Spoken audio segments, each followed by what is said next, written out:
The Haunting of Chillingham Castle. Deep in the rolling hills of Northumberland, England, stands Chillingham Castle, a fortress of stone and shadow.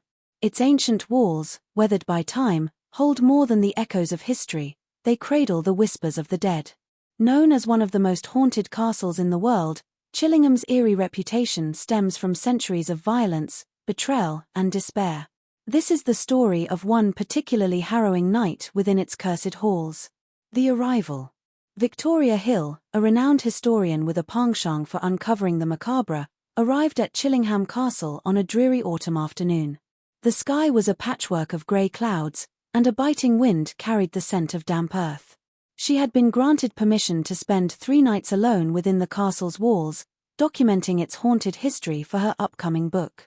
Equipped with a notebook, camera, and a digital recorder, Victoria was determined to uncover the truth behind the legends. The castle loomed ahead, its battlements jagged against the stormy sky. As she crossed the threshold, a chill ran down her spine. The great hall greeted her with its cavernous expanse, adorned with faded tapestries and suits of armor. The air was thick with an unsettling stillness, as if the castle itself were holding its breath. The caretaker, an elderly man named Arthur, gave her a brief tour. His voice was gruff, but his eyes betrayed a glint of unease. "You've heard the stories, haven't you?" he asked as they paused by the dungeon door. "The blue boy, the white lady, the screams of the tortured, they're not just stories, you know. You'll hear them. See them, if you're unlucky." Victoria nodded, her curiosity outweighing her apprehension. "That's what I'm here for." Arthur's expression darkened. "Just remember, the castle doesn't like intruders. Be respectful. And whatever you do, stay out of the oubliette." The first night. As night fell, the castle transformed. The flickering light of Victoria's lantern cast long, dancing shadows along the stone corridors. She began her exploration in the chapel, where the air felt oppressively heavy. The recorder in her hand captured every creak and groan of the ancient structure. Suddenly, a faint sound reached her ears, the soft, sorrowful notes of a hymn. She turned sharply, her heart pounding. The room was empty, yet the music lingered. A shiver crawled up her spine as she whispered, "Is someone there?" The music ceased, replaced by a low whisper that seemed to come from the walls themselves. "Help me." Victoria's grip on the recorder tightened. She hurriedly jotted down her impressions, her mind racing with questions. Was it a residual haunting, a fragment of the past replaying itself? Or was it something more, sentient? The dungeon's shadows. The next destination was the dungeon, a place notorious for its history of torture and despair. The air grew colder as Victoria descended the narrow stone steps. Her lantern's glow revealed rusted chains and implements of pain, gruesome relics of the castle's dark past. As she moved deeper into the dungeon, a sudden thud echoed behind her. She spun around, her lantern trembling in her grasp. The chains on the wall swayed gently, as if recently disturbed. Then came the whispering, fragmented voices, overlapping in a cacophony of anguish.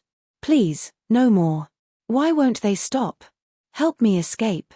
Victoria's breath quickened. She activated her recorder and asked aloud, "Who are you? Why do you remain here?" For a moment, there was silence. Then, a voice clear and distinct responded. "Trapped. We are all trapped. The blue boy." As the clock struck midnight, Victoria made her way to the pink room, infamous for the apparition known as the blue boy. The legend told of a young boy who had been bricked up alive within the castle walls centuries ago. His cries and flashes of blue light were said to haunt the room. Victoria set up her equipment and waited. The room was oppressively quiet, the kind of silence that felt alive. Hours passed with no activity, and her eyelids grew heavy. Just as she began to drift into a light doze, a piercing scream jolted her awake. It was the cry of a child, filled with terror and pain. A bluish glow illuminated the far corner of the room. Victoria stared in disbelief as the figure of a boy emerged, his face contorted in anguish. He raised a trembling hand, pointing toward the wall. Then, as suddenly as he appeared, he vanished, leaving behind only the echo of his scream. Victoria approached the wall he had pointed to and noticed a faint outline of bricks that seemed newer than the others. Her fingers brushed against the surface, and a wave of sorrow washed over her. She whispered, "I'll tell your story. You won't be forgotten." The White Lady. On her second night, Victoria ventured to the banquet hall, where the spirit of the White Lady was often seen. The story went that she was a noble woman who had been poisoned by her jealous husband. Her ghost was said to glide gracefully through the hall, her sorrowful gaze fixed on an unseen horizon. As Victoria entered the hall, a sense of melancholy enveloped her. The air was tinged with the faint scent of roses, a detail often reported by those who claimed to have seen the White Lady. She set up her camera and waited, her nerves tingling with anticipation. Hours passed before the temperature dropped suddenly. A soft glow appeared at the far end of the hall, coalescing into the figure of a woman in a flowing white gown. Her face was pale and serene, but her eyes held a deep sadness. She moved soundlessly, her gaze never meeting Victoria's. Victoria felt a lump in her throat.